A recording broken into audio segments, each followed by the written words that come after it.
Chinese state media justifiably mocks Biden's incompetence in handling Hawaii wildfires. It's a shame. It's a shame. Even the Chinese government run media is speaking out against Biden and his incompetence. I think it's crazy because we know the Chinese government loves Biden because he enacted China way in our country. China basically owns Biden, and for them to come out and speak out against his incompetence, I think is very telling. It shows that even they know how bad this guy is. I mean, we are literally sending billions of dollars to Ukraine, to a whole nother country, while we got people in our country suffering from the wildfires, and he could care less. I mean, he gonna cut a check for $700 like that's gonna help these people.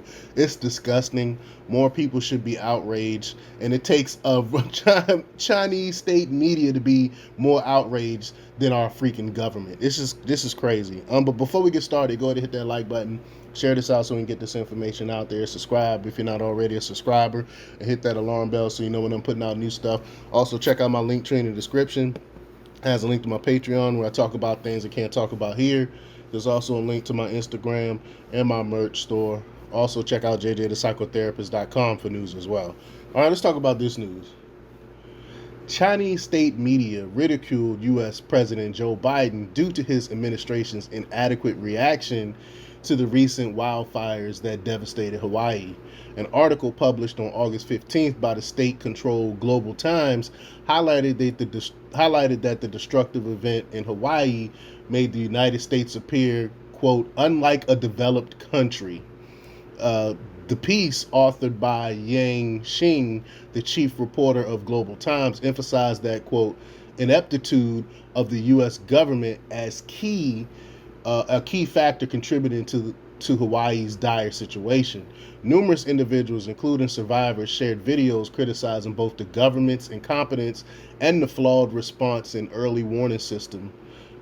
Some individuals raised doubt about reports from mainstream media suggesting that the disaster wasn't natural and that the death toll might exceed reported numbers, as Yang Xing elaborated. The state-owned outlet also discussed Hawaii's outdoor public safety early warning system, which comprises of over 400 sirens designated to alert people about impending disasters. According to the Chinese Xinhua news agency, the island of Maui has 80 of these sirens. Yang stated, quote, the warning sirens didn't activate. People received no advance notice about the wildfire, and evacuation instructions were not given. It's like they wanted these people to die. But Yang also addressed the disorganized response and inadequate transportation system, which negatively affected evacuees and first responders. The reporter from Global Times continued, quote, aid hasn't reached those in need, and some relief supplies were stolen as local authorities struggled to restore public order. Yang focused on Biden's statements regarding the Hawaii disaster. While vacationing in his home state of Delaware, the president remarked on August 13th that the White House was assessing the devastation in Maui. When questioned about the escalating death toll on the island, he later responded, no comment. And everyone heard that no comment. That was a loud no comment. A lot of even mainstream media reported on that. And Biden's response triggered backlash, including criticism from former Democrat Hawaii State Representative Mark Kanila Ing, in a now deleted post, expressed frustration, quote, I supported you during the campaign. Now what about when I lose so many friends, family, and neighbors? I don't know why he deleted it. He should have stuck to it. Millions for Ukrainians, meager aid for Hawaiians. Many Chinese internet users are puzzled about how the formidable U.S. military presence could leave Americans feeling helpless in the face of the disaster, especially considering the Pacific Fleet's proximity to Hawaii, Yang pointed out. Quoting a comment, Yang noted, why aren't U.S. military personnel rescuing people in the disaster zone? In China, the military, police, and other professional rescue forces respond immediately to disasters to save lives. So that's a great question. Why he didn't activate the military and send them over there? We got military fleets there. Like I said, because he does not care about Americans. He does not put Americans first. He put other countries before he put American lives, and it's being shown. And I said this was going to happen. I said this is his policy. He's a globalist. He does the bidding of the highest bidder, and right now the highest bidder is the Chinese government and Ukraine, because he's getting kickback from Ukraine. We know that he's getting money from Ukraine, so of course he's going to put these countries first.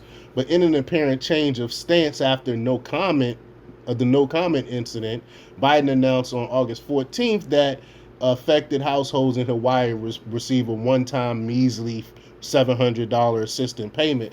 However, according to Richard Stern from the Washington D.C.-based think tank Heritage Foundation, the $700 allocated to affected households is less than aid sent to Ukraine. Stern calculated that the $113 billion Congress-approved budget for Kiev translates to approximately $900 per American household. An editorial published on August 16th by the Global Times used this information as a basis for discussion. It observed that while Hawaii was engulfed in flames, Washington was occupied with other matters, including providing a new $200 million military aid package to Ukraine. And this is why Hawaii is burning. Quote, the U.S. is vulnerable for natural disasters like wildfires, hurricanes. Nevertheless, the nation's inconsistent response to these crises is bewildering. The country's slow and apathetic approach to domestic catastrophes sharply contrasts with the enthusiastic mobilization of resources in competition with other countries, the editorial stated. It cited the botched response to Hurricane Katrina in 2005, which claimed 1,836 lives, as well as the February derailment of a Norfolk Southern train in eastern Palestine, Ohio, resulting in an environmental contamination and health problems for residents. And mind you, Biden still hasn't gone over to East Palestine and helped out over there. I mean, again, he has America last policies. He doesn't care about America. That's why he doesn't care about trying to push this green agenda that would actually hurt American families. He doesn't care about the struggles of the middle class that he's obliterating right now. He's a globalist, and he cares about, again, the people that's filling his coffers. But let me know what you think. Leave your comments down below. Like, share, and subscribe, and check out jjthepsychotherapist.com for the latest in news. Until next time, peace.